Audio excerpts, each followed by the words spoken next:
Nous continuons la formation que nous avons commencée avec le module 3 et la deuxième partie de la connaissance de soi.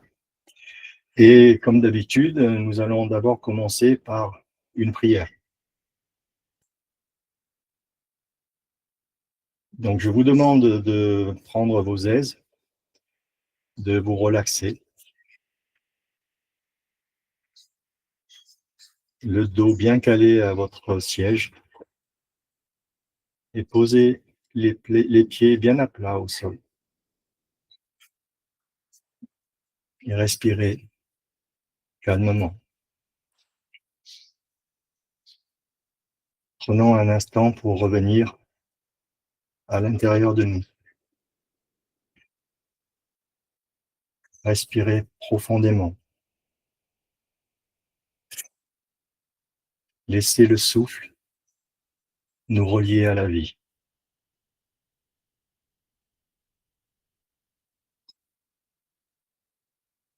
Nous appelons à nous la lumière de la conscience, afin que nos pensées soient claires,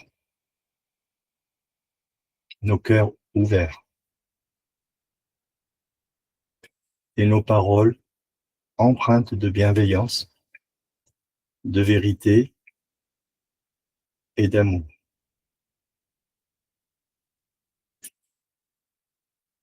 Que nos corps soient en paix,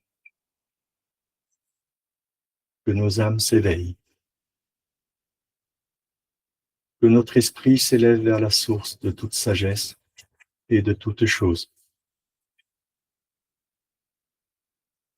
Puissions-nous accueillir ce moment comme un espace sacré, dans un lieu, dans un temple sacré, où chacun se reconnaît dans son humanité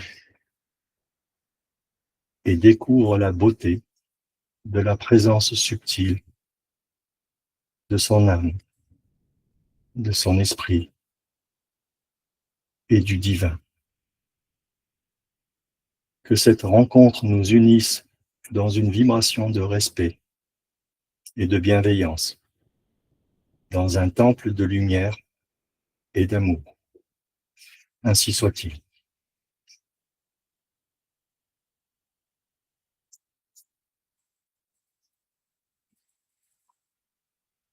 L'homme, dans le prolongement de cette prière, c'est un temple.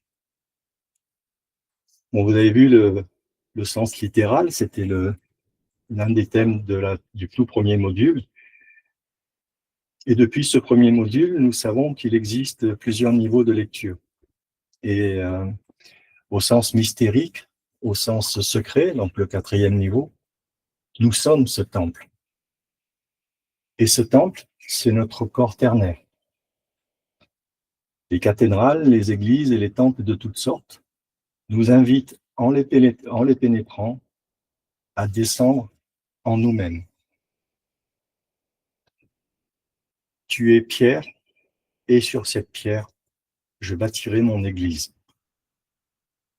Par cette phrase, Jésus exhorte toute l'humanité à construire, à édifier à l'intérieur de chacun et chacune de nous une église, autrement dit, la maison de Dieu.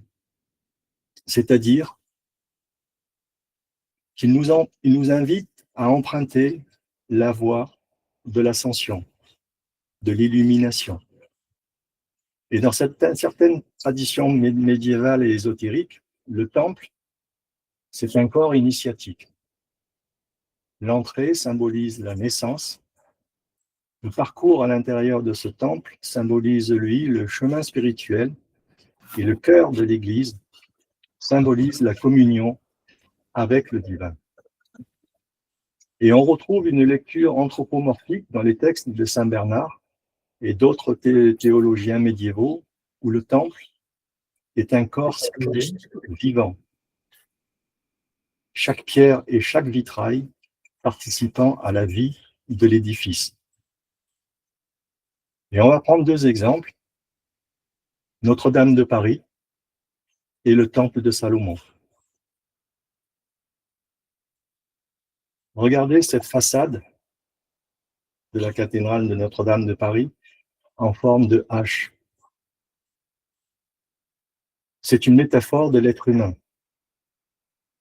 De nombreuses cathédrales gothiques, comme Notre-Dame de Paris, présentent cette façade tripartite avec 2 tours et un portail central qui, vu de face, marque la lettre H, symbole de l'homme debout.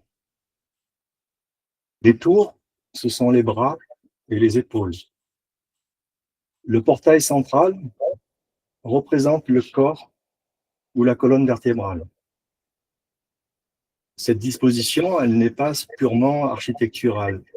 Elle suggère que l'homme est au centre du sacré et que la cathédrale, en tant que corps, reflète la structure de l'être humain. Et la flèche que l'on voit entre les tours nous indique le chemin de l'élévation, le chemin du retour. Les cathédrales sont donc des lieux de mystère et d'initiation. L'intérieur est conçu comme un labyrinthe symbolique rempli de mystères que l'on peut rapprocher du sod. Et là, en l'occurrence, contrairement au 4e niveau de lecture, qui signifie secret, sod signifie secret dans ce sens-là, mais dans celui dont je suis en train de vous parler, il signifie sanctum ordo divinitas, ce qui signifie littéralement sanctuaire de l'ordre divin. Les fidèles, en entrant dans la cathédrale, sont invités à déchiffrer et à méditer chaque détail, chaque symbole, chaque sculpture, chaque gargouille, chaque chapiteau, chaque labyrinthe qu'on trouve au sol. Parce qu'il raconte une histoire morale, spirituelle et cosmique. L'expérience n'est pas seulement intellectuelle, elle doit être absolument sensorielle et émotionnelle. Car la lumière, le son et l'espace éveillent la conscience de manière subtile. Les vitraux, la lumière, jouent le rôle de vecteur symbolique. Les vitraux ne sont pas seulement décoratifs. Ce sont des canaux de lumière et de sens, des instruments de chromothérapie. La lumière traverse le verre coloré et pénètre dans la nef, illuminant le fidèle de l'intérieur, comme si le sacré traversait le corps et l'âme.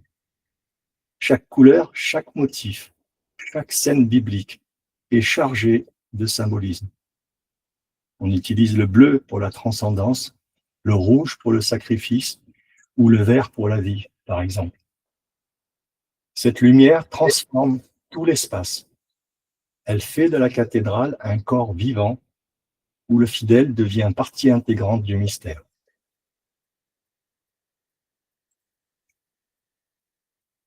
Tout l'édifice fonctionne comme un organisme spirituel. Les portails et les façades représentent le visage ou l'entrée du corps humain. La nef, c'est la colonne vertébrale ou le corps central, là où circulent la vie et la lumière. Les transepts sur les côtés, ce sont les bras étendus, symbole d'accueil et d'ouverture. Le cœur et le sanctuaire, ce sont le cœur et l'esprit, le lieu de communion avec le divin. Et les vitraux et les rosaces que l'on voit, ce sont les yeux et la lumière intérieure, illuminant la conscience.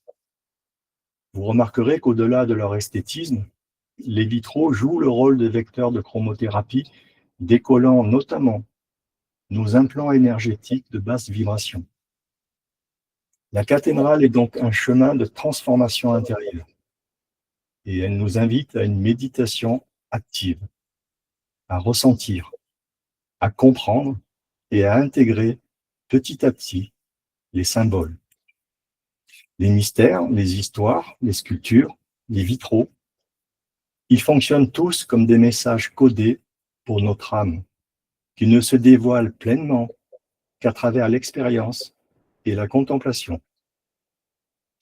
C'est une alchimie spirituelle. La pierre, le verre et la lumière travaillent ensemble pour guider l'homme vers la lumière intérieure.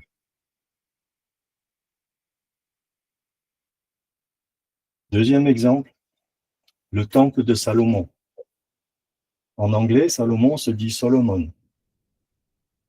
Une personne m'avait posé la question lors de la première ou la seconde conférence sur la langue des oiseaux, et elle m'avait demandé est-ce que cette langue des oiseaux, elle fonctionne seulement pour le français, ou est-ce que ça fonctionne pour d'autres langues? Et je lui avais répondu que le français, le sanskrit et l'hébreu sont particulièrement sensibles à l'utilisation de la langue des oiseaux, mais c'est pas une exclusivité à ces trois langues-là, il y en a partout. Et si je vous ai donné la traduction de Salomon, qui est Solomon en anglais, c'est que vous allez voir l'importance de la suite de connaître justement cette décortication de ce mot, de ce nom. Donc voilà. Si on se place directement au niveau caché, donc celui de la substantifique moelle de l'enseignement initiatique, il faut que vous vous rappelez que tous les personnages, tous les objets, tous les décors, tout, c'est une représentation de partie de nous-mêmes. C'est la clé de la compréhension que tout enseignement, surtout d'ordre initiatique, se passe à l'intérieur de soi. Donc, il faut tout ramener à l'intérieur de soi. Donc, quand on regarde le plan du temple de Salomon, on s'aperçoit tout d'abord qu'il y a, je ne sais pas si vous le voyez, là, ma souris bougeait autour du portique, c'est le parvis. Il y a des chambres sur le côté, qui sont nos bras. Le sein, encore appelé sanctuaire, qui est formé d'un carré long avec le sein des saints, ça représente en fait notre torse. Et le sein des saints, que l'on voit ici, c'est notre tête. Et nous noterons au passage que le livre des rois indique que le temple était orienté d'est en ouest, avec le sein des saints au soleil couchant, c'est-à-dire à l'ouest. C'est écrit dans la Bible, et ceux qui, bien sûr, qui le souhaitent, je vous invite à relire le livre des rois. Il y a une description beaucoup plus détaillée de ce temple de Salomon, et en particulier de ce positionnement particulier avec le Saint des Saints situé à l'ouest. Pourquoi je précise ça? Parce que certaines sociétés initiatiques positionnent le Saint des Saints à l'orient, à l'est, au soleil levant, comme une lumière qui commence à s'éveiller en nous, comme l'air, de couleur alchimique jaune, comme le soleil, mais aussi en tant que souffle divin, comme nous l'avions abordé au cours du précédent module. Le parvis, c'est le corps extérieur, la matière et l'essence, nos sens physiques, nos 5 sens physiques. Le parvis, c'est un espace ouvert, donc accessible à tous, où les fidèles se rassemblaient pour les rites et les prières. Et donc, il symbolise notre corps physique et nos sens, comme je viens de le dire. Et comme le corps humain, il est le contact avec le monde extérieur. C'est par nos sens que nous percevons le monde extérieur. C'est le lieu externe où on se prépare à l'initiation, un peu comme l'éducation du corps et la maîtrise de nos bas instincts avant de prétendre nous approcher du cœur spirituel qui est le sein, encore appelé sanctuaire. Le sein, il contient notre cœur et il porte un autre nom qui est l'Ikal. C'est la chambre principale qui est réservée aux prêtres et aux cérémonies sacrées. Et en tant que symbole de notre cœur, c'est le siège de nos émotions, de notre volonté et de notre pensée consciente. Les prêtres officiants représentent la vie spirituelle active entre le monde extérieur et la dimension divine. Les objets sacrés, les candélabres et l'autel symbolisent cette lumière intérieure et la purification du cœur. C'est le lieu de transformation intérieure, comme le cœur, qui pompe la vie en lien direct avec notre esprit, symbolisé par le Saint des Saints, qui lui guide notre action.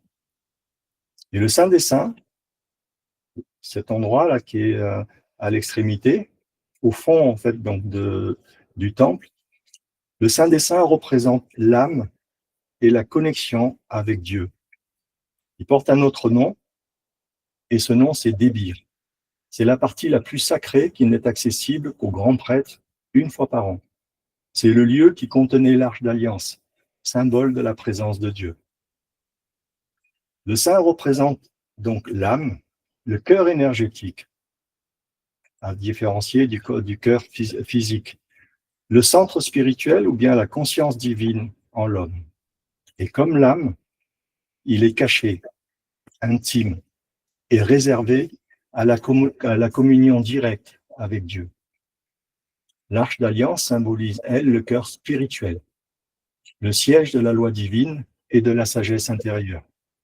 Et sa fonction, c'est de permettre la rencontre avec le divin, l'aboutissement du cheminement de l'homme depuis le corps vers l'esprit et vers l'âme.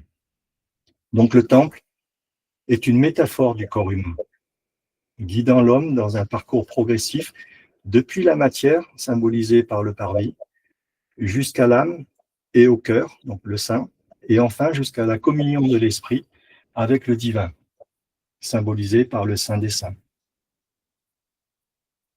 Voilà, petite pause comme promis, déjà pour digérer ce que vous venez d'entendre, et laisser la place à des questions si vous en avez, et le temps qu'on y répond, on poursuivra après le déroulé de la conférence. Pensez à lever la petite main là, pour que je puisse vous donner la parole.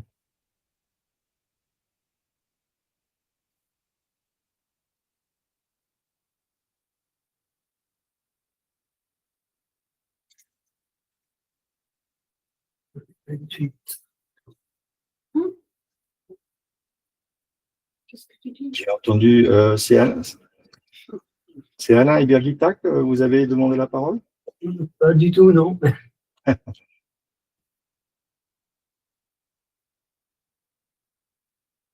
Bon, mais si vous n'en avez pas, je vous propose de continuer.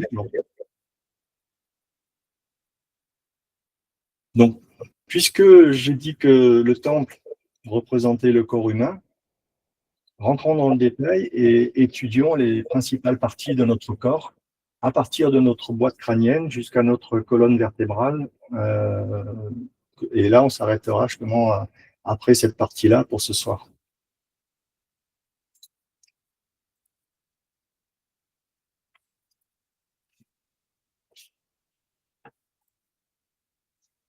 Voilà. Et commençons par cette boîte crânienne et le cerveau humain. On ne va pas rentrer dans un cours d'anatomie, mais principalement avec ce schéma en coupe, vous apercevez que ce cerveau, il est schématiquement fait de 3 parties.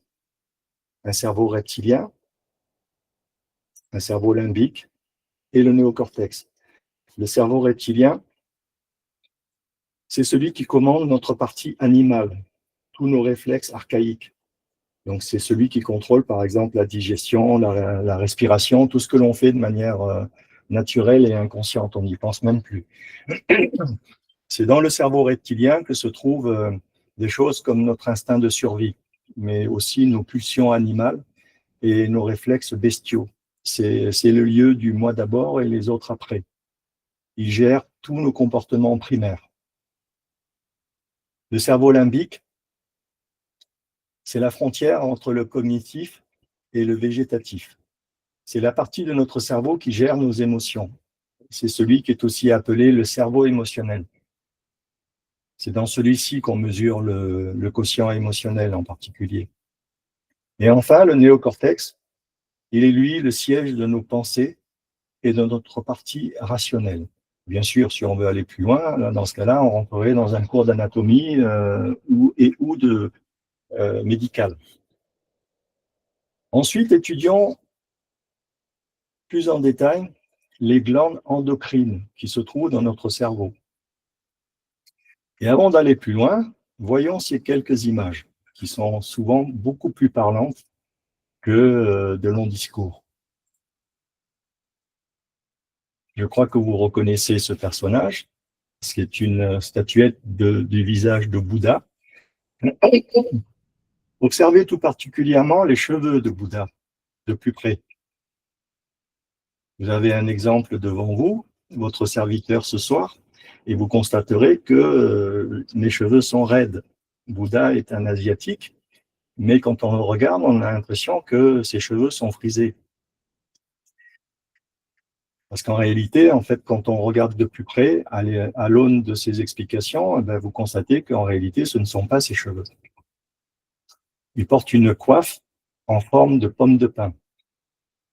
Et cette coiffe, elle couvre le sommet du crâne.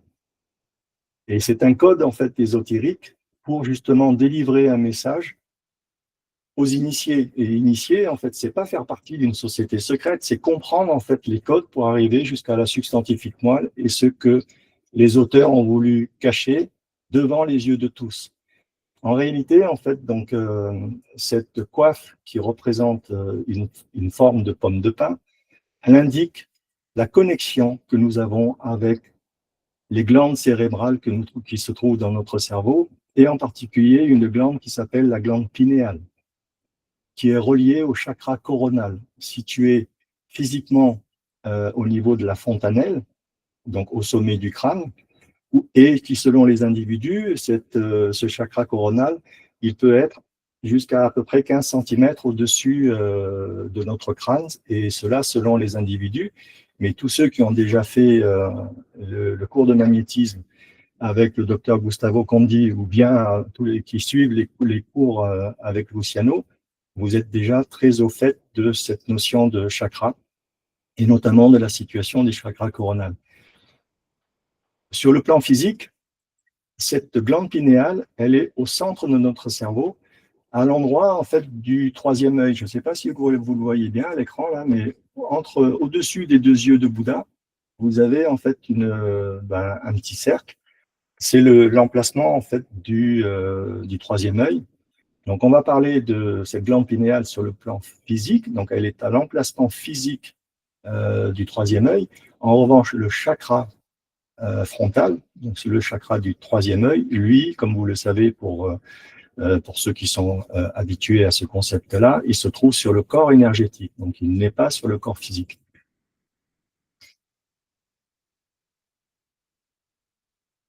Si on ajoute à cette glande pinéale les contours qui sont autour, à ce moment-là, on va s'apercevoir qu'elle a la forme d'un œil.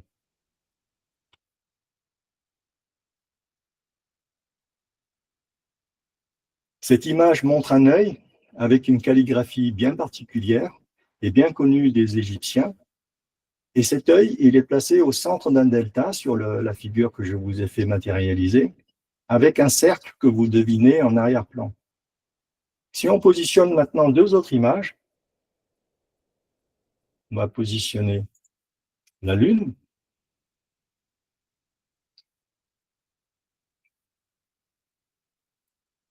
puis le Soleil. Le delta avec son œil égyptien en son centre, le cercle en toile de fond. Et maintenant, permutons ces deux images que je viens d'ajouter, la Lune et le Soleil.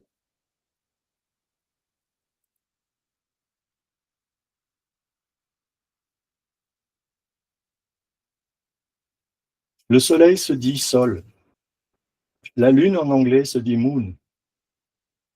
Le cercle représente l'infini, qui n'a ni début ni fin. Sol, O, Mon.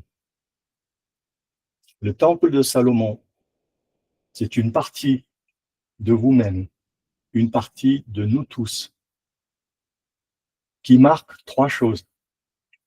Le positionnement en fait de trois glandes endocrines dans le cerveau, et en particulier en fait celle de la glande pinéale. On va y revenir parce que cette notion de soleil et de lune, avec ce troisième symbole de l'œil, elles sont capitales pour comprendre le fonctionnement de tout ce que nous faisons en médiumnité, en magnétisme, en clairvoyance, en clairaudience, etc. Mais reprenons le schéma de notre cerveau en trois parties.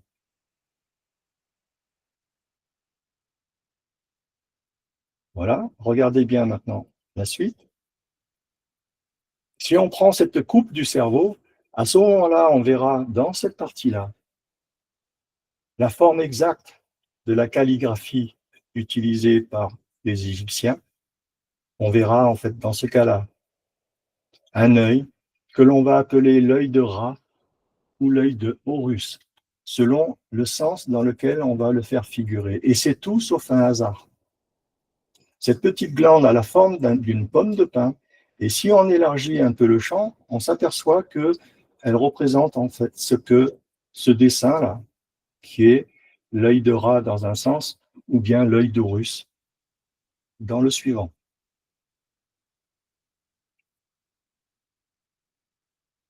Et maintenant, regardez ceci.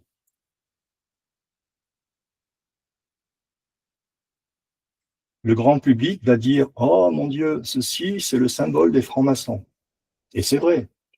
Cependant, ce symbole est avant toute chose un symbole chrétien. Les francs-maçons n'ont fait que le reprendre pour leur compte, pour signifier qu'ils travaillent à la gloire du grand architecte de l'univers, autrement dit, à la gloire de Dieu. Cette photo-là que je vous montre, c'est celle d'une des façades de la cathédrale d'Aix-la-Chapelle, une des plus vieilles cathédrales d'Europe, construite sous le règne de Charlemagne autour de l'an 800. Cet œil est appelé dans la chrétienté l'œil de la providence, et c'est l'un des symboles de Dieu. Mais ce symbole, comme je vous l'ai dit, c'est aussi un repère. Il marque l'emplacement non pas d'une seule glande, la pinéale, comme on vient de le dire, mais de deux glandes cérébrales que sont la glande pituitaire et le thalamus. La glande pinéale, je vous l'ai dit, elle est raccordée au chakra coronal, mais elle est aussi en fait rapprochée du soleil. Cette glande pinéale, elle commande l'électricité dans notre corps. Et la glande pituitaire, elle est reliée à notre cerveau gauche. Elle est reliée à la Lune. La Lune dont on vante le magnétisme. Donc, autrement dit, cette glande pituitaire, elle gère le magnétisme. Donc, une des glandes gère le magnétisme et l'autre l'électricité. Et quant au troisième, l'œil, c'est symbolisé en fait donc par la partie la plus haute, c'est le thalamus. Mais ces deux glandes, on y reviendra plus tard dans d'autres modules. Pour la tradition primordiale, et notamment selon les enseignements de Platon, de Pythagore et de Descartes, ce sont, entre ces glandes-là, ces trois glandes, c'est le siège de notre âme.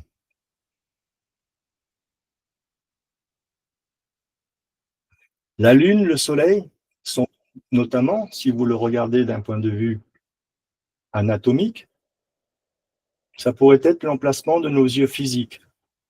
Et cet emplacement du troisième œil, là, donc ce delta,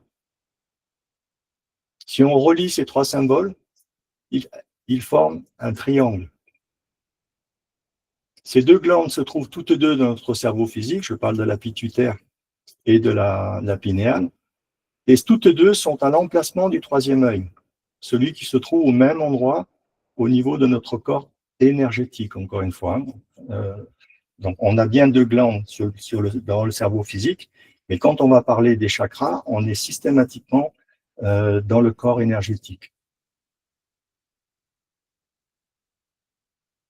Donc, ces deux glandes, vous l'aurez compris, ce sont celles qui, en particulier, contrôlent nos capacités de magnétisme, de paranormalité, de clairvoyance, de clairaudience, de clairsentience, de psychométrie, de psychographie et de médiumnité. La glande pinéale, je le redis encore, elle est reliée au chakra coronal, quand la glande pituitaire, elle, est reliée au chakra du troisième œil, autrement dit le chakra frontal. Et nous allons revenir un peu plus loin dans les propos de ce soir à cette notion de chakra, même si je vois parmi vous beaucoup de magnétiseurs, de guérisseurs et de médiums déjà familiers avec toutes ces notions-là. Par ailleurs, si l'énergie magnétique se trouve dans chacune de nos cellules au niveau de nos mitochondries, comme nous l'a expliqué le brillant docteur Gustavo Condi, que je salue au passage, et merci Gustavo pour tout ce que tu nous as apporté, Le centre de contrôle se trouve entre ces deux glandes et envoie cette énergie magnétique par nos mains en utilisant notre pensée créatrice quand on soigne notamment à distance, par exemple, ou bien lors d'un regard magnétique. La glande pituitaire, elle gère en effet le magnétisme, on l'a vu avec la Lune, et elle est rattachée aux énergies de la Lune.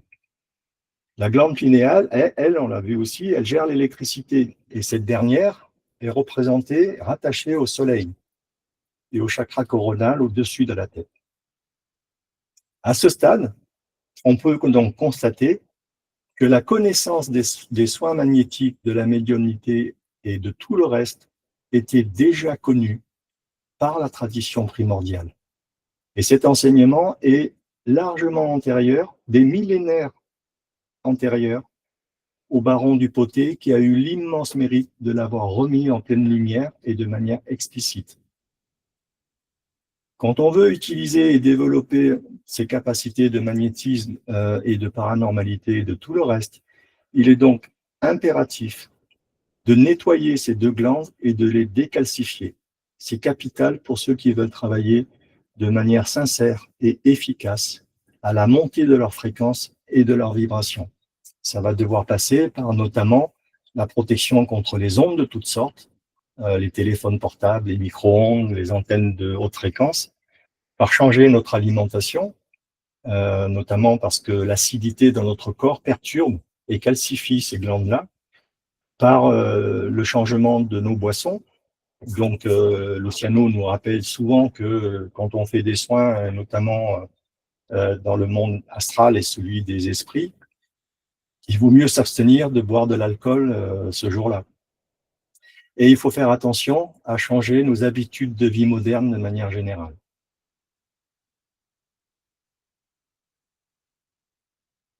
La colonne vertébrale, maintenant. Tout d'abord, avant de l'entamer, est-ce que vous avez une deuxième chance, des questions-réponses? On est rentré dans le détail là, de manière un peu plus symbolique et initiatique. Est-ce que vous avez des questions?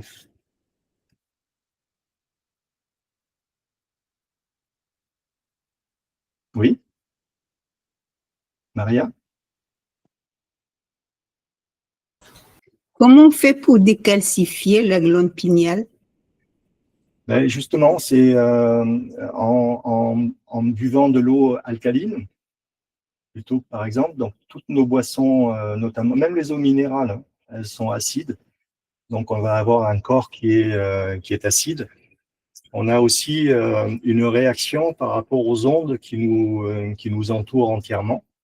Donc, le téléphone portable qui est devenu indispensable. Par exemple, si vous n'en avez pas besoin pendant la journée parce que vous ne consultez pas Internet, pensez à couper les données mobiles. Le téléphone portable, par exemple, par rapport au rayonnement des données mobiles, elles vont émettre sur une certaine fréquence qui est tellement différente de la fréquence du corps humain que ça va perturber le fonctionnement de ces glandes-là. Alors, ça, c'est une très, très bonne question, une excellente question, mais dont la réponse, en fait, nécessiterait un module entier. Et encore, ce ne serait pas suffisant. Mais j'espère déjà avoir donné des pistes de réponse. Merci.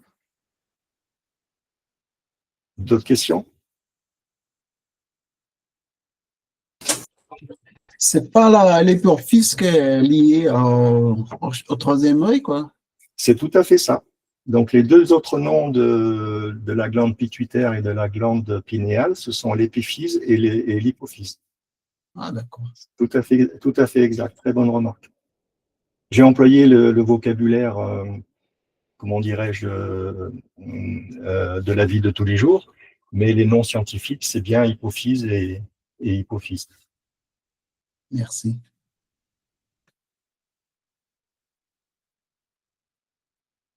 Si vous n'avez pas d'autres questions, on va continuer. Philippe, Oui, excusez-moi, c'est pas une question, une remarque pour, je pense, c'est Maria-Josée qui a posé la question sur la calcification ou décalcification. Aussi, nos actes en tant qu'amélioration continue, morale et éthique, ça, c'est les plus efficaces pour améliorer ces deux antennes extraphysiques que nous avons. Donc, plus nous améliorons nos actes, plus nous améliorons notre amour pour soi et pour les mondes qui nous entourent, plus nous sommes connectés au-delà de cette dimension. Voilà. Merci, Luciano. Oui, dans tout ce que nous faisons, notamment pendant la conférence, le fait de commencer par une prière, un ancrage, une méditation, un nettoyage, etc., ça contribue activement à décalcifier notamment ces glandes-là. Et on va le voir un peu plus loin dans le module, ce ne sont pas les seules glandes que nous avons, et tout ce que nous faisons, comme l'a dit Luciano, et comme nous le verrons en détail dans les autres modules, sur le plan moral, sur le plan anatomique et sur le plan spirituel, ça nous nettoie en profondeur. Donc, plus on donne de soi dans la sincérité, dans la bienveillance et dans l'amour, et plus nous nous élevons. Donc, bien sûr, les effets induits sont la décalcification de nos glandes, et pas seulement de nos glandes cérébrales d'ailleurs. Donc, la colonne vertébrale, elle démarre à la base de la boîte crânienne et elle va descendre jusqu'à notre bassin. Et on constate qu'elle est formée de 33 vertèbres qui sont empilées verticalement les unes sur les autres. Vous avez 7 vertèbres cervicales, 12 thoraciques, 5 lombaires, 5 sacrées fusionnées et 5 vertèbres coccygiennes fusionnées. Donc, sur le plan anatomique, on comprend petit à petit que certains chiffres clés de l'ésotérisme, comme on a commencé à le voir dans les précédents modules, comme le 1, le 3, le 4, le 5, le 7, par exemple, et le 33, renvoient à des parties de nous-mêmes. 33 vertèbres. 33 comme les 33 degrés d'élévation progressive et spirituelle de certains enseignements initiatiques. 33 comme dans certaines versions, parce qu'on ne dit pas toujours la même en termes de chiffres, mais j'ai retenu la version qui est décrite comme 33 pour les barreaux de l'échelle de Jacob.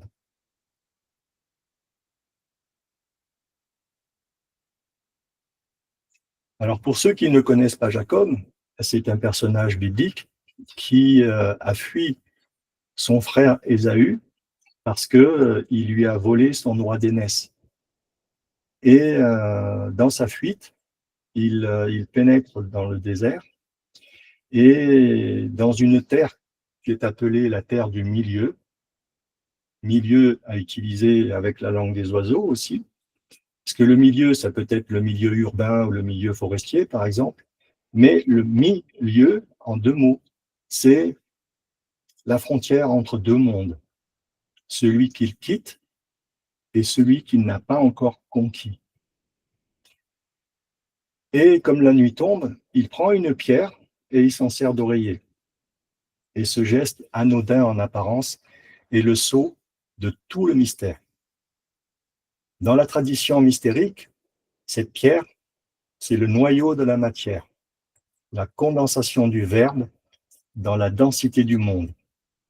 C'est le point fixe, le centre où l'esprit se repose pour engendrer la vision. Jacob, posant sa tête, c'est-à-dire son intelligence sur la pierre, unit le ciel et la terre, le mental et la matière, l'humain et le divin. La pierre devient alors un autel, un pivot cosmique. Plus tard, on va lui donner un nom, Beth-El, la maison de Dieu. Dans le songe de Jacob, il voit apparaître une échelle dressée entre la terre et le ciel. Et il voit des anges qui montent et qui descendent le long de cette échelle.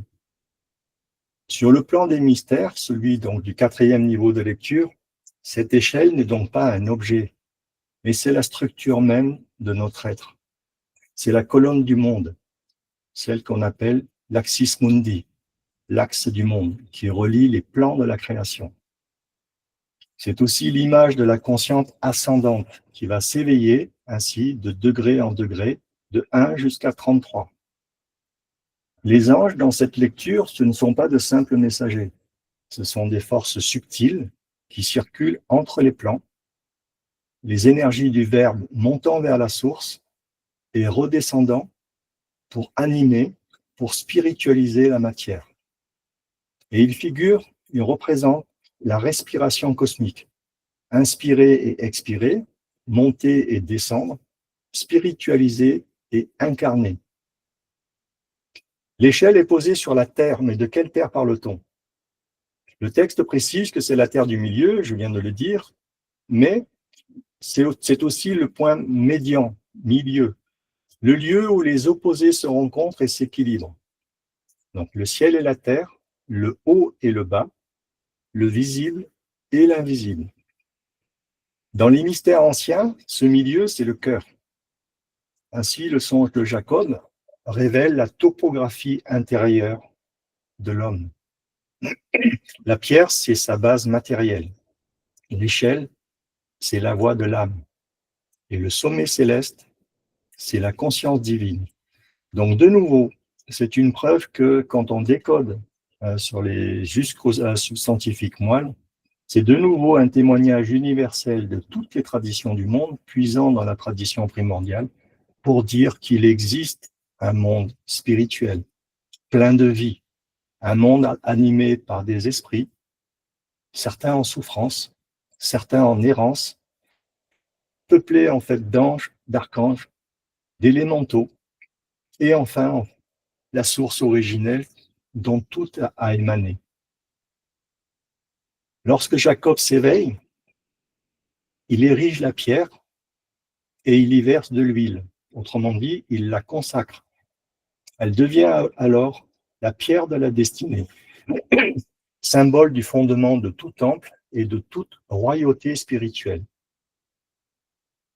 Sur le plan initiatique, cette pierre, c'est le moi fondamental, la substance stable sur laquelle va s'élever notre être.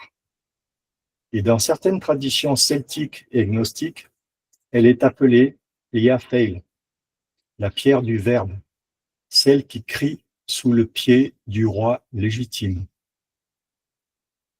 D'un point de vue historique, cette pierre, elle existe réellement puisque toutes les têtes couronnées d'Angleterre jusqu'à feu Élisabeth II ont été couronnées avec la pierre de la destinée sous le trône royal d'Angleterre.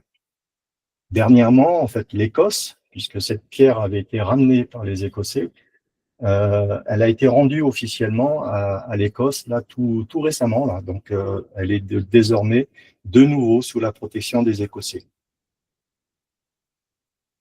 Donc cette pierre reconnaît celui ou celle qui a aligné son âme avec l'axe céleste.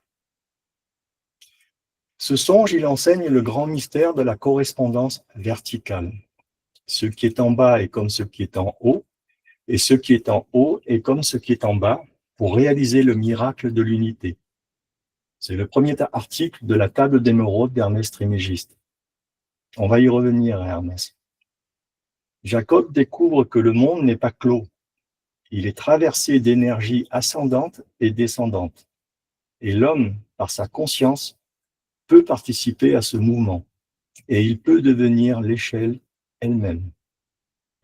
Ainsi, le rêve de Jacob, c'est la révélation de la structure du temple intérieur. La pierre comme base, la matière sanctifiée, l'échelle comme voie, l'ascèse de la conscience, le ciel comme but, l'union avec le divin. Dans les sociétés initiatiques, l'échelle de Jacob est associée à une progression initiatique. Chaque barreau correspondant à un degré d'élévation de l'âme, correspondant à une vertu ou à un niveau de conscience. Donc l'initiation, c'est certainement pas un statut administratif, c'est un état d'être. Il n'existe pas de consensus naturel, comme je vous l'ai dit, sur le nombre de barreaux. Mais j'ai choisi de vous la représenter avec 33 pour vous expliquer ce que délivre cet enseignement. Et certains textes mystiques parlent de 7 barreaux, comme les 7 cieux ou les 7 vertus, Et d'autres vont la représenter avec 10 barreaux, mais pour faire passer le message des séphirotes, les séphirotes faisant partie de l'arbre de vie, autrement dit l'arbre séphirotique. Et celui-là, on y reviendra dans les prochains modules. Et d'autres encore vont symboliser cette échelle avec des barreaux au nombre de 12, de 22, selon les correspondances symboliques qui vont être choisies et le message que l'on veut faire passer. Dans certains courants gnostiques rosicruciens, on fait correspondre ces barreaux aux 33 vertèbres de la colonne. Et certains y voient un écho à la montée de cette énergie intérieure, à la lumière, à la sagesse et à l'initiation. Donc l'échelle de Jacob, elle devient une métaphore du canal vertébral, par lequel l'énergie spirituelle ou divine monte vers le sommet, symbolisant l'union avec le ciel, comme ces anges qui montent et descendent le long de l'échelle. Donc l'échelle, c'est la colonne vertébrale, les barreaux, ce sont nos vertèbres, et le sommet, c'est l'éveil spirituel ou la conscience divine. Je vous ai cité Hermès Trismégiste. Étudions son caducée, symbole bien connu des médecins. Ce caducée d'Hermès, Hermès Trismégiste étant un personnage que l'on dit s'être incarné au minimum 3 fois, on sait que c'est probablement beaucoup, beaucoup plus, mais toujours est-il qu'on l'a retenu comme étant le 3 fois puissant. Le caducée d'Hermès est un symbole qui est universel. C'est un symbole extrêmement ancien et il représente un bâton autour duquel 2 serpents s'enroulent et se croisent. Et il est souvent surmonté de 2 ailes. Là aussi, tous ceux qui ont déjà en fait suivi les enseignements de Luciano et de Gustavo Conti sont bien au courant justement de ces schémas-là. En réalité, en fait, ils nous montrent le chemin ascensionnel entre le bas et le haut, le long de notre colonne vertébrale, non pas sur le plan physique, mais sur le plan énergétique, sur le plan de nos chakras, qui en réalité, en fait, se trouvent dans le croisement, sur le plan éthérique, des 2 serpents. À chaque fois qu'il y a, j'espère que vous la voyez, la souris, à chaque fois que vous avez un croisement des serpents, en réalité, il montre l'emplacement très précis de nos chakras le long de notre corps énergétique et qui se trouve, donc chaque chakra se trouve au niveau précis, en fait, comme vous le voyez sur ce schéma. Le bâton central, on l'appelle Sushumna. Il est assimilé dans les traditions ésotériques, notamment celle du yoga, au canal Sushumna, justement, qui court le long de la colonne vertébrale, et il est considéré comme le canal énergétique principal, celui qui relie la base de la colonne, donc le chakra racine, jusqu'au sommet du crâne, au chakra couronne. Il est l'axe central de l'éveil spirituel et de l'ascension de la Kundalini, qui sont en fait donc ces 2 serpents qui prennent naissance au bas de la colonne vertébrale, au niveau du chakra racine. Et ces 2 serpents, ils portent un nom, Ida et Pingala. C'est l'énergie lunaire pour Ida, le serpent de gauche. C'est l'énergie féminine et émotionnelle. C'est l'énergie intuitive. Il est associé au côté gauche du corps. C'est le serpent qui va parcourir ce canal et qui va rejoindre la glande pituitaire. Comme Hernani nous l'a précisé, la glande pituitaire, c'est l'hypophyse. Et cette glande pituitaire, donc Ida, symbolise la fraîcheur, la réceptivité, le mental intérieur, le féminin, la passivité, les émotions, mais aussi en fait l'intuition. Et Pingala, c'est l'énergie solaire masculine, active, associée au côté droit du corps, au canal connecté à la glande pinéale, l'épiphyse. Elle symbolise la chaleur, l'action, le côté masculin, la vitalité, la pensée rationnelle. Et ces 2 énergies qui s'enroulent autour du bâton central Sushumna se croisent à chaque chakra, comme on vient de le voir, comme les serpents du caducée, pour indiquer l'emplacement de nos autres glandes fondamentales. Et leur équilibre permet l'activation progressive des centres énergétiques. Et une de ces méthodes, on l'a vu, c'est le magnétisme.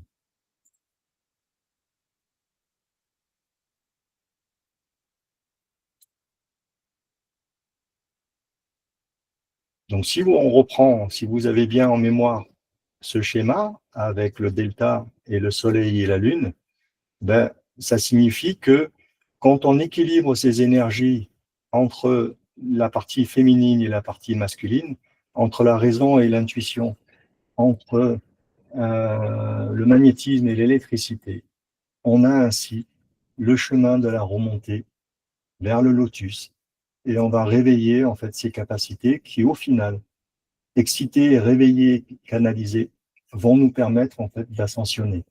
Et pour cela, en pratique, il faut voir l'océano. La glande pituitaire, donc l'hypophyse, elle correspond à la lune, c'est le cerveau féminin, et elle est souvent vue comme le siège de l'âme humaine, sur le plan donc physiologique.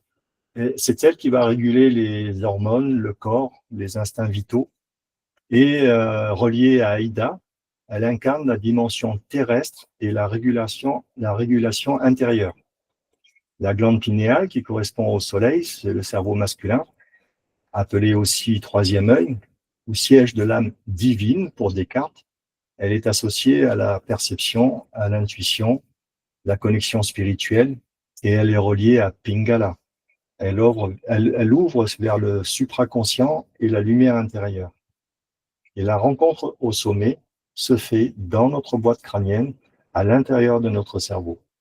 Et quand Ida et Pingala sont équilibrés et que la Kundalini s'élève dans Sushumna, les énergies se rejoignent au niveau du chakra coronal et unifient les glandes pituitaires et pinéales dans une alchimie spirituelle. C'est ce qui est représenté symboliquement par les ailes du caducée, signe d'élévation matérielle et de libération spirituelle. C'est une vision qui est issue du yoga tantrique et de l'alchimie spirituelle, où, comme je vous l'ai dit, chaque croisement d'Ida et Pingala autour de Sushumna correspond à un chakra. Et chaque chakra correspond à une glande endocrine du corps humain.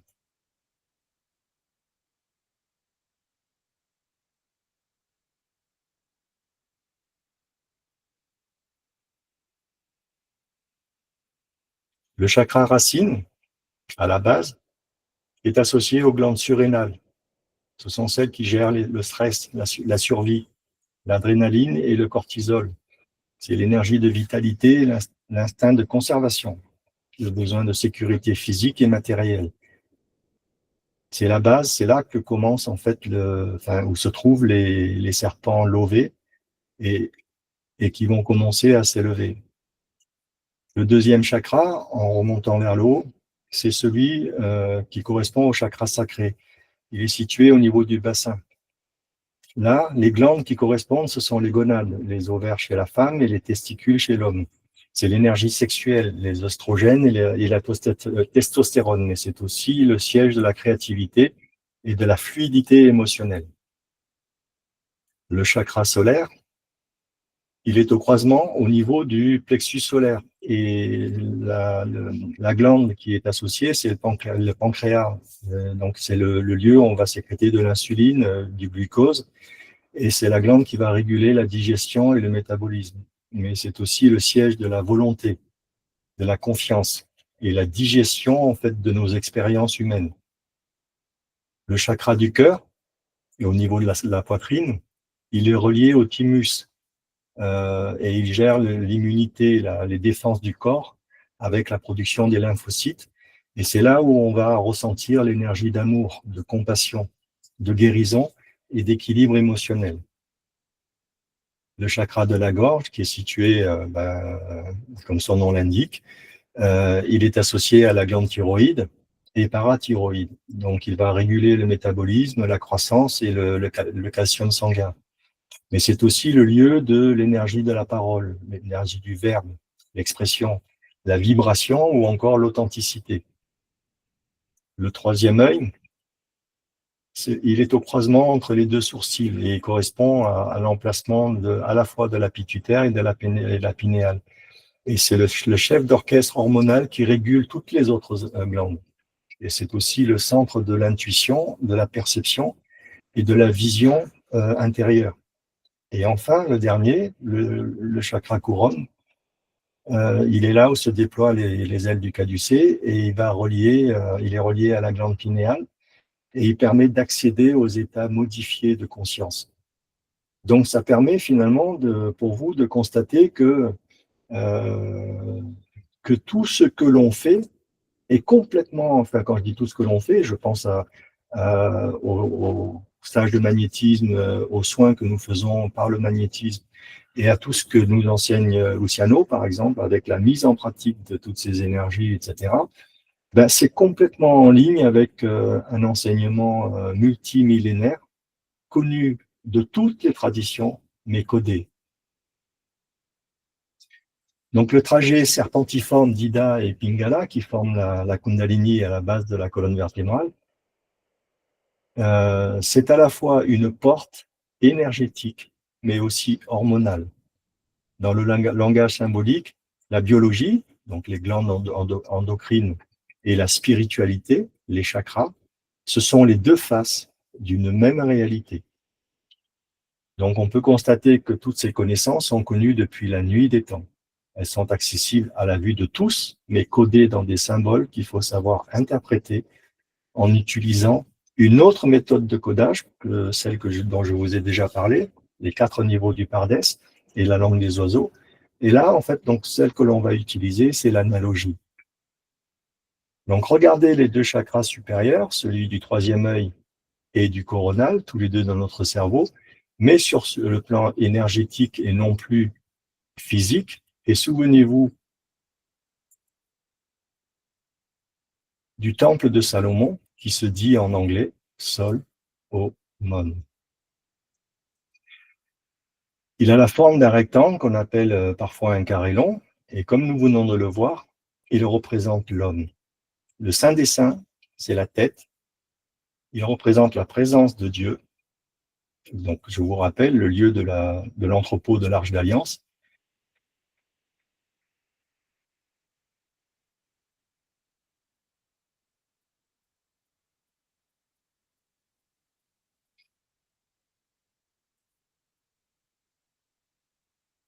Si on relie ces 3 symboles entre eux, on va obtenir dans ce cas-là ceci. Un triangle tête en haut. Et si on relie la Lune et le Soleil avec le 3e chakra, celui de la gorge, voici ce qu'on obtient. Un triangle tête en haut et un triangle tête en bas. Si on fusionne les deux images, on obtient ceci. Le sceau de Salomon. Les deux triangles entrelacés forment un hexagramme. Et cet hexagramme, c'est bien plus que l'étoile de David. C'est un symbole universel. Cet hexagramme symbolise les éléments alchimiques de la création dont l'homme fait partie. L'homme, je vous l'ai dit, c'est un temple et il contient en lui l'élément divin qui descend, le triangle pointe en bas, et l'énergie terrestre qui s'élève, triangle pointe en haut. Et les deux triangles s'équilibrent au centre, dans notre cerveau, mais aussi dans tout notre être.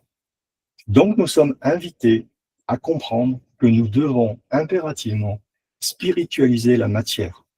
Autrement dit, nous sommes appelés à travailler, à comprendre qu'il faut travailler à notre éveil spirituel pour réintégrer l'unité dont nous sommes toutes et tous issus, et que nous nous sommes incarnés pour faire des expériences de qui nous sommes dans cette vie et dans les précédentes, ainsi que dans les prochaines.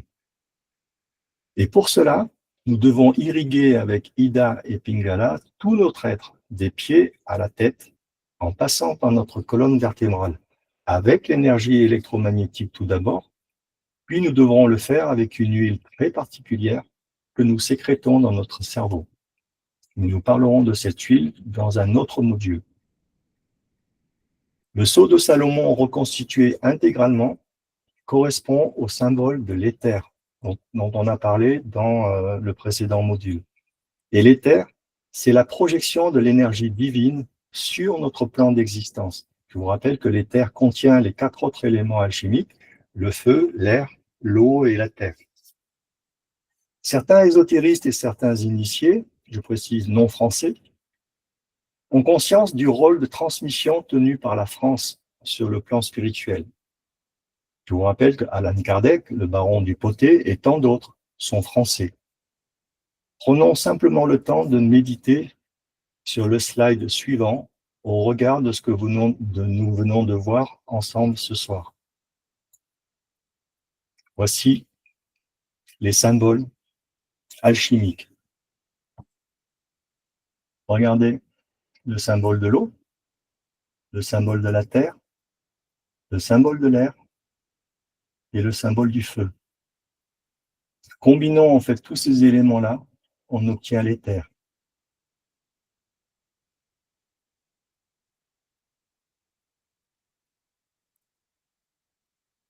La France, on la connaît sous un autre nom, on parle souvent de l'hexagone.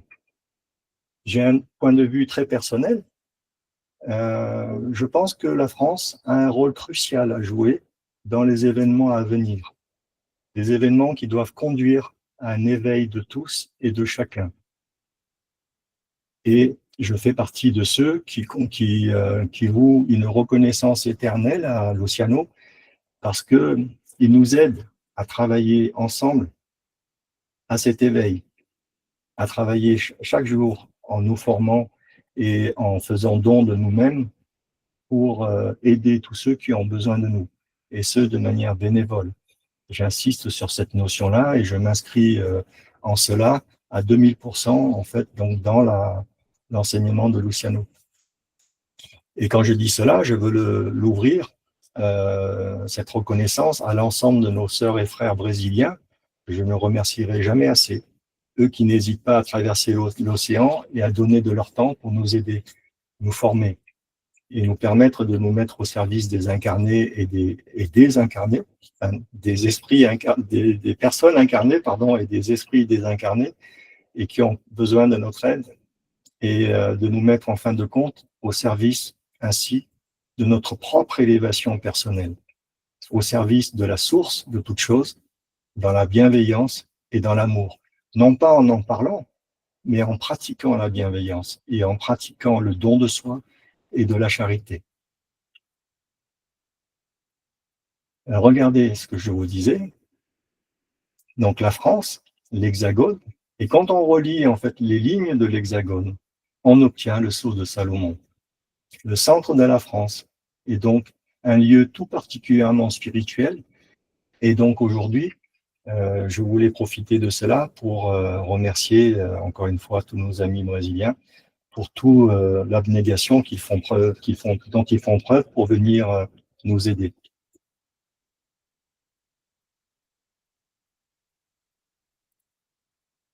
Avez-vous des questions?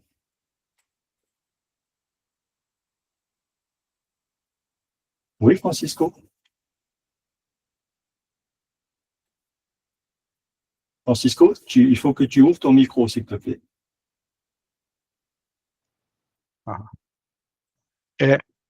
La glande pinéale contient cristaux d'apatite qui possèdent des propriétés de convertissement à la pression ou les champs magnétiques en signaux électriques. Et cela suggère que la pinéale pourrait perceber les champs magnétiques.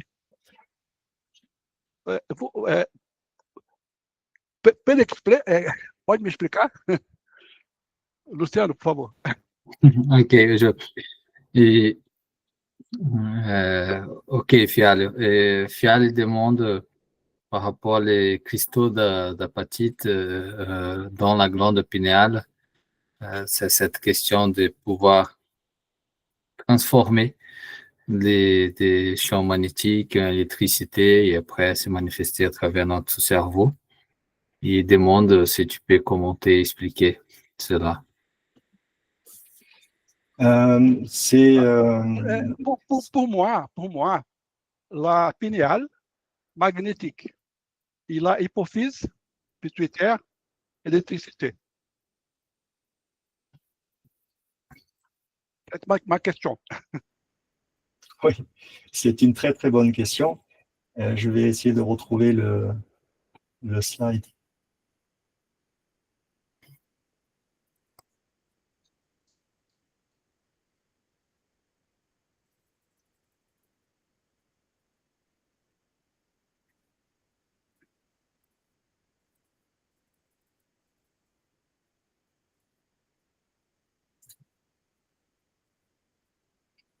Voilà. Cette question-là, en fait, elle n'est pas tout à fait éclaircie. Et dans certaines sociétés, justement, initiatiques, on voit souvent une permutation dans la présentation. On a cet œil, en fait, dans ce delta qui reste fixe, mais parfois, on va le présenter comme ceci, ou bien comme cela. Et selon la façon dont on va le faire, par exemple, cette permutation de la Lune et du Soleil indique, en fait, une vision de l'être humain, soit de face ou soit de dos. Et Descartes, Platon, etc., par exemple, localisent les trois glandes pratiquement au même endroit. L'importance, c'est de faire comprendre que dans notre cerveau, c'est là où se trouvent en fait les commandes. Moi, personnellement, ce que je comprends, c'est que par exemple, quand nous magnétisons ou quand nous pratiquons tout ce que nous faisons en paranormalité, en médiumnité, par exemple, c'est la pensée qui va commander. Et c'est, par exemple, la pensée créatrice. On utilise énormément la visualisation, par exemple, quand on pratique un soin et qu'on imagine une douche, on ne fait pas que l'imaginer, on va la visualiser. Et donc, où se passe exactement la chose au niveau anatomique de la chose, je ne saurais pas répondre, Francisco. Je pense qu'il faudrait demander cette question à des médecins et le mieux placé, je pense, pour répondre à cette question, c'est Gustavo. Mais en revanche, personnellement, je n'ai pas d'avis véritable sur qu'est-ce qui commande en fait l'énergie magnétique que nous produisons en fait par nos mains en particulier. Quid de la pinéale ou de la pituitaire? Je n'ai pas d'avis arrêté là-dessus. Notamment parce que, en tout cas, concernant la tradition primordiale, elle rattache en fait le magnétisme à la Lune, c'est-à-dire à la pituitaire.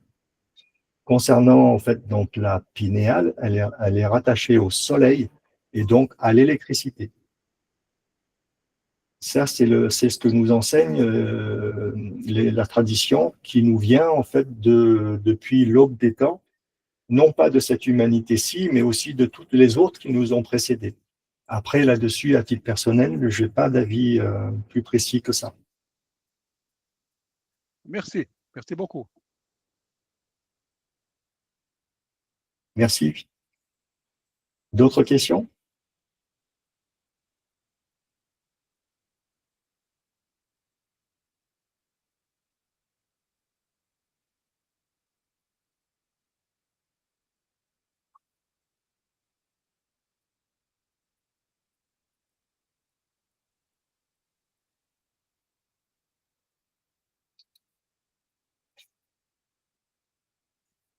Si vous n'avez pas de questions, je vous laisse encore 5 secondes.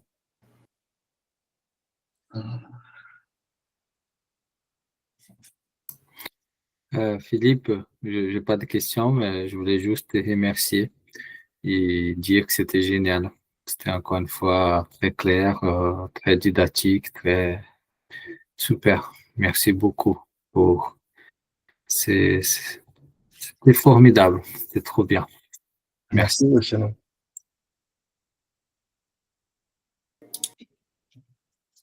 Ben, écoutez, je vais vous proposer dans ce cas-là une méditation de fin.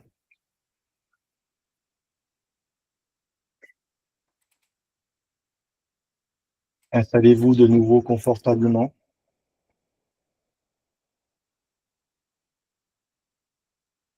Et fermez doucement les yeux.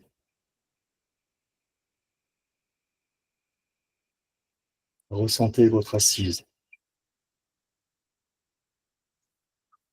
Posez vos pieds au sol et ressentez sa solidité.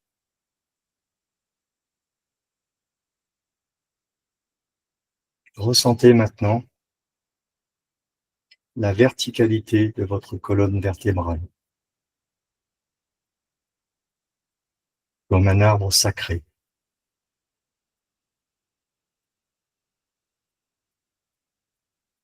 Ses racines plongent dans la terre. Sa cime touche la lumière.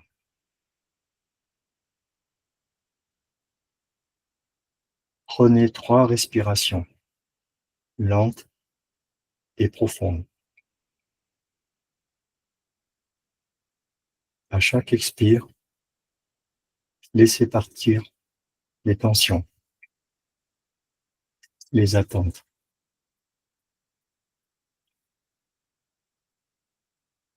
Apaisez maintenant le mental.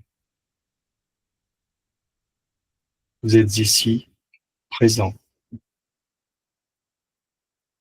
incarné dans votre axe.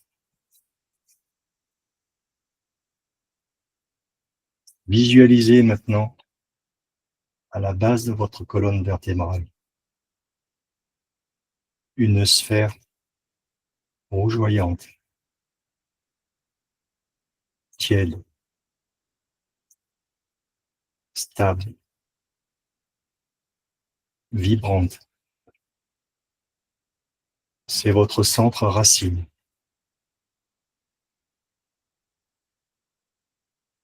De cette sphère part un courant d'énergie terrestre, dense, bienfaisant, nourricier. Il commence à monter lentement le long de votre colonne vertébrale.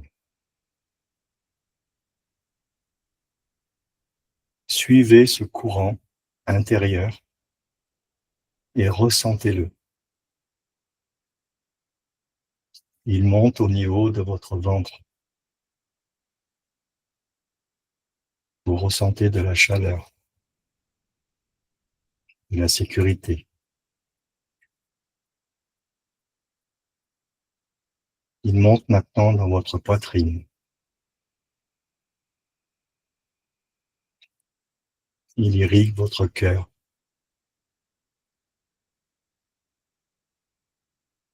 Il monte maintenant dans la gorge. D'un souffle fluide, d'une expression juste. Il monte jusqu'à votre front, développant votre clarté, votre vision intérieure. Il arrive au sommet du crâne. Vous ressentez une lumière paisible, une conscience élargie.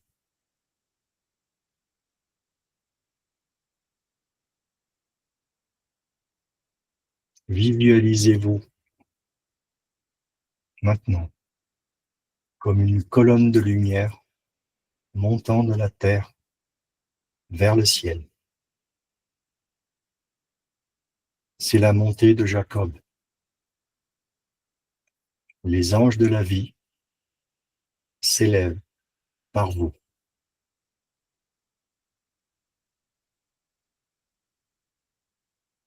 Au-dessus de votre crâne, imaginez, visualisez maintenant une lumière blanche dorée, douce, vaste, rayonnante.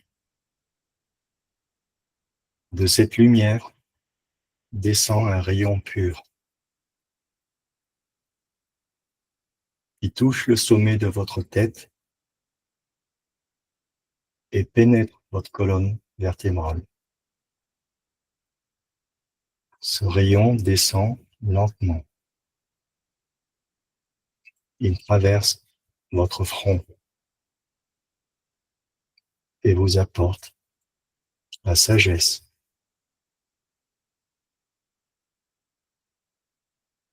Il atteint votre gorge et vous apporte la vérité. Il descend jusqu'à votre cœur et vous apporte l'amour. Il descend jusqu'au ventre et il vous apporte la paix.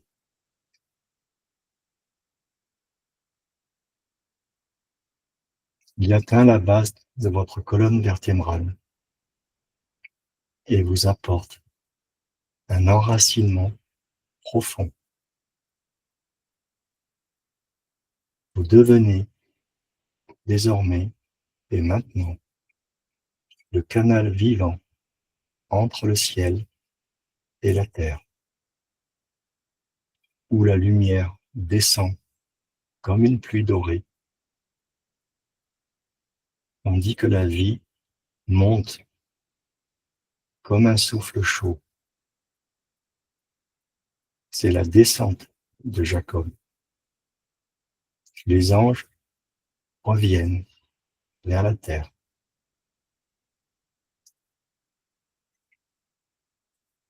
Sentez, ressentez maintenant ces deux flux, celui qui monte et celui qui descend. Ils se rejoignent au centre de votre cœur. Là, ils forment un soleil intérieur, une sphère dorée où tout s'équilibre, où le haut et le bas, le spirituel et le terrestre se marient. Respirez dans ce soleil. À chacune de vos inspirations, ce soleil se dilate. À chaque expiration, il rayonne autour de vous, créant un champ de lumière paisible. Vous êtes la voie. Vous êtes l'échelle. Vous êtes le pont entre les mondes.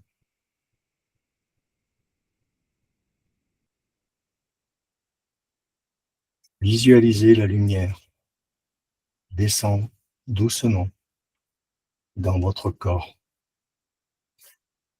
jusque dans vos jambes, jusque dans vos pieds, jusque dans vos racines. Ressentez la solidité, la stabilité, la douceur. La lumière reste en vous et vous êtes parfaitement relié à la terre. Répétez maintenant intérieurement après moi. Je suis l'axe vivant entre la terre et le ciel. En moi montent les forces de la vie.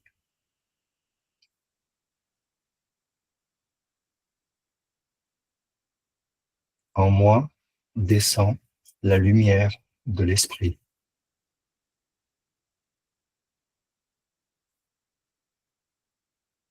En mon cœur, elles s'unissent pour servir la paix et l'amour dans le monde.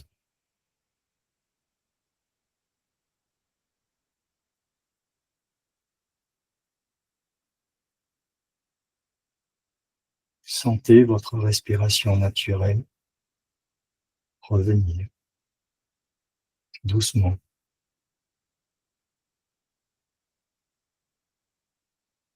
Remuez les doigts, et les orteils. Ouvrez les yeux doucement, en gardant la sensation d'un fil lumineux courant le long de la base de votre colonne vertébrale jusqu'à son sommet. Vous êtes aligné, centré, relié. L'échelle de Jacob vit désormais en vous.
Hernani, tout va bien?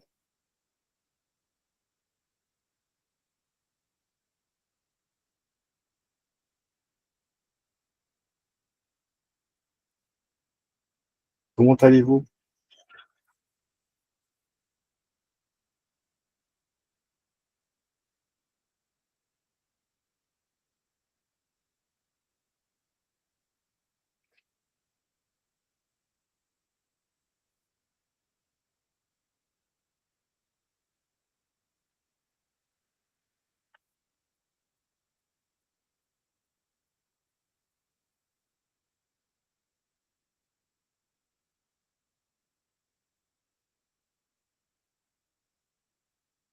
Il me reste à vous remercier toutes et tous.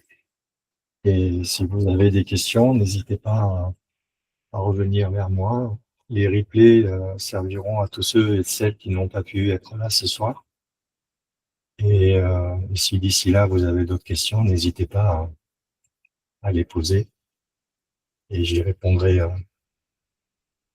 en parallèle.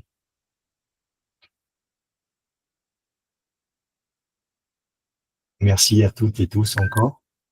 Et passez une très bonne soirée, Merci à vous. une très bonne journée ou une très bonne nuit selon le fuseau horaire correspondant. Merci beaucoup. Belle soirée à tous. Merci. Au revoir. Une bonne soirée. Bonne soirée.